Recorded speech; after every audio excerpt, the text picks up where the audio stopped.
Welcome to this episode of our program, Arab Affairs Media.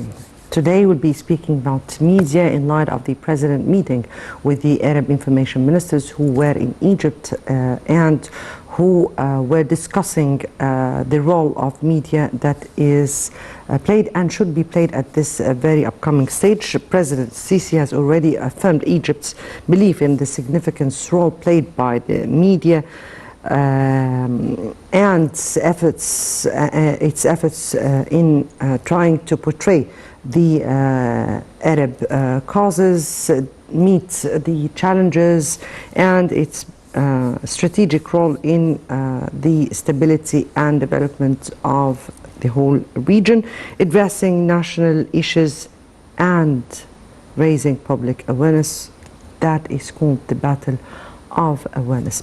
Today we'll be speaking about this important topic and the challenges that are facing the whole region, which necessitate a bigger role for the media to be played. We'll be speaking about that in our episode. Before we delve into our discussion, let's first have a quick look on the Arab news that took place during this week and come back for more discussion.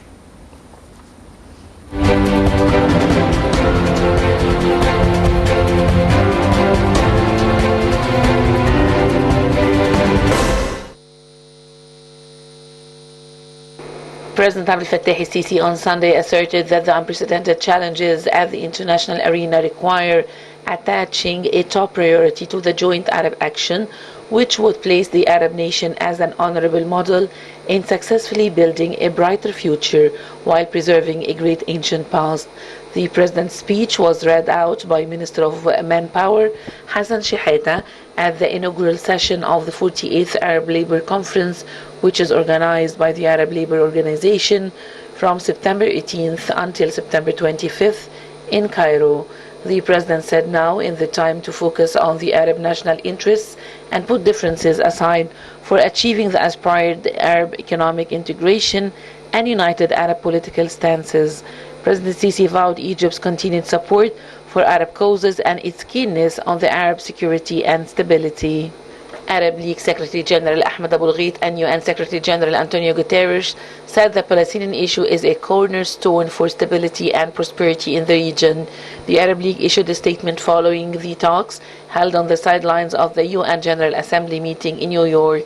The statement stressed commitment by the two sides to continue coordination to reach political solutions to crises in the Middle East and the world, at top of which the Russian-Ukraine crisis. Abul Gheit praised the UN for reaching a deal to allow Ukraine grain shipments to exit the country and be exported to world markets despite the war. He called for continuing UN efforts to evade the looming global food crisis.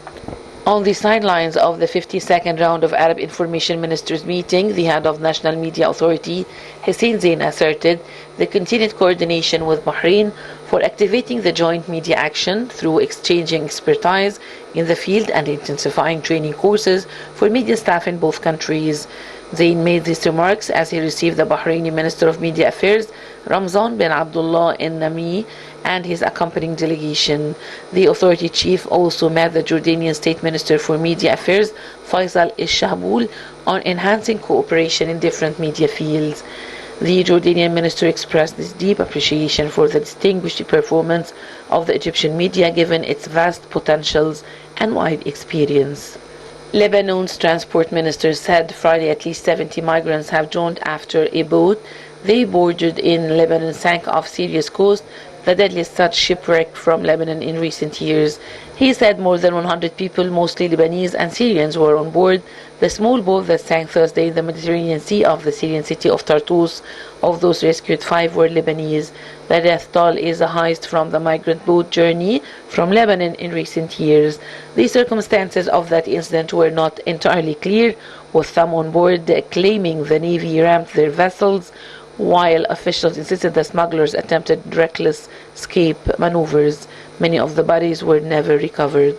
The International Monetary Fund said the Lebanese government's slowness to implement desperately needed reforms was exacerbating the country's economic meltdown, even as officials met to discuss an urgent and long-delayed bailout.